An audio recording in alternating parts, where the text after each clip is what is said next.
की बात तो करनी पड़ेगी। अब क्या है कि सोशल मीडिया का जमाना है, लेकिन सोशल मीडिया को भी आंख पे पट्टी बांधकर हमको उसको पूरी तरह से ऐसा नहीं समझना चाहिए कि सोशल मीडिया में जो भी आया वो सही है।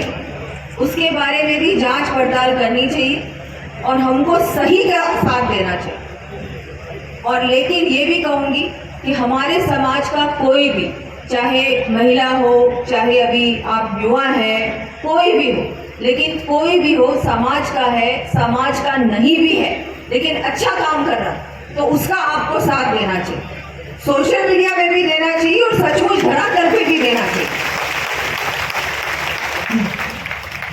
कल स्वतंत्रता दिवस भी है, तो आज मैं आप सबको स्वतंत्रता दिवस की भी पुनः बधाई देती हूँ। ये जो स्वतंत्रता है ये बहुत आसानी से नहीं मिली है, बहुत संघर्ष करना पड़ा है हमारे वीर जवानों को, हमारे भारत के हर एक नागरिक को। उस समय का जो नागरिक, अभी तो बहुत कम लोग हैं जो अभी उपस्थित हैं, लेकिन उस समय जो संघर्ष करना पड़ा, बहुत मुश्किल से, कठिनाइयों से हमको ये स्वतंत्रता मिली है और इसको हमको संभाल के रखना हो। ये नहीं समझना है कि भाई स्वतंत्रता है, अब तो हम स्वतंत्र हैं, हमको कुछ करने की जरूरत नहीं है। अभी भी हमको अपना नागरिक कर्तव्य का पालन करना चाहिए।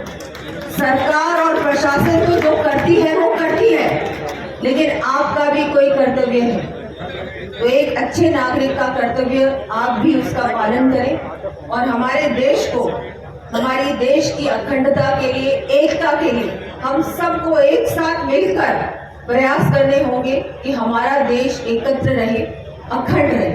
क्योंकि सनातन के लिए देश को एक करने के लिए देश में हर प्रकार से समय समय पर जो आपत्तियां आई हैं, उन आपत्तियों का सामना किया है। हमारे जो पूर्वज थे उन्होंने हर मैं तो कहूँगी सदियों से सामना किया, लेकिन अब ये समय है कि अब जो आपत्तियां हमारे देश में समय समय पर तो अभी भी आती रहती, लेकिन हमको एकता दिखानी, चाहे कोई किसी भी पार्टी से हो, किसी भी राजनीतिक दल से हो, किसी भी विचारधारा से, लेकिन जब बात देश की आती है ना, तो हमको एकता दिखानी है। एकता, उसमें दो आवाजों से बात नहीं करनी चाहिए।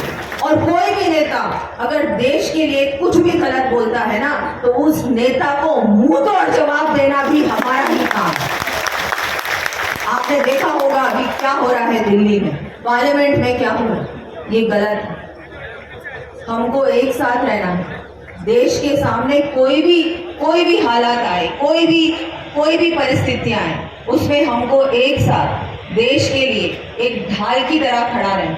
उसके लिए मैं माननीय प्रधानमंत्री जी का आभार व्यक्त करती हूँ कि देश में चाहे कुछ भी हो, चाहे कोई भी सामने आए, चाहे बड़े से बड़ा देश हमारे देश को कुछ भी कहे, हमारे को बोले हम ये कर देंगे, वो कर देंगे, मोदी जी ने कभी हार नहीं मानी, किसी के सामने सर नहीं झुकाया। चाहे वो सबसे बड़ा देश हो पूरे विश्व में, उनके सामने भी हमने अपना सर नहीं झुकाया और कभी नहीं झुकाया।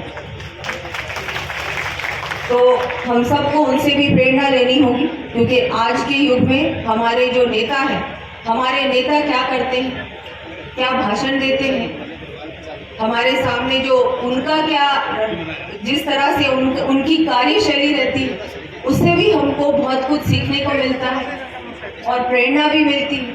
कई बार प्रेरणा नहीं भी मिलती, ऐसे नेता भी हैं जो उल्टा सीधा कुछ बोल जाते हैं, उससे प्रेरणा नहीं मिलती, उससे गुस्सा आता है और वो वाजिब भी होता है।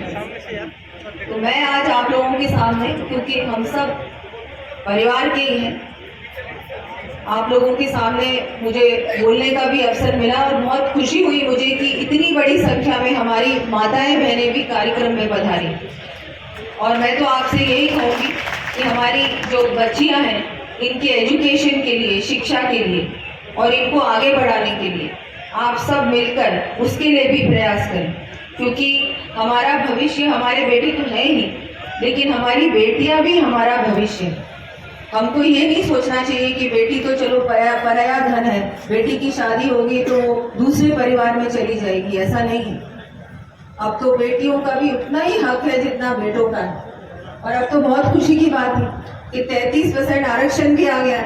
अब तो आपको बेटियों को भी आगे बढ़ाना होगा, क्योंकि आगे आने वाले समय में एमएलए एमपी तो यही बनेंगी, तो अब थोड़ा सा ये भी सोचना होगा। बाकी तो मैं यही कहूंगी कि क्षेत्र में बहुत सारे काम हैं। अभी आपको जितेंद्र सिंह जी ने बताया कि बहुत सारी सड़कें हैं जो हम लोगों ने यहाँ इस बार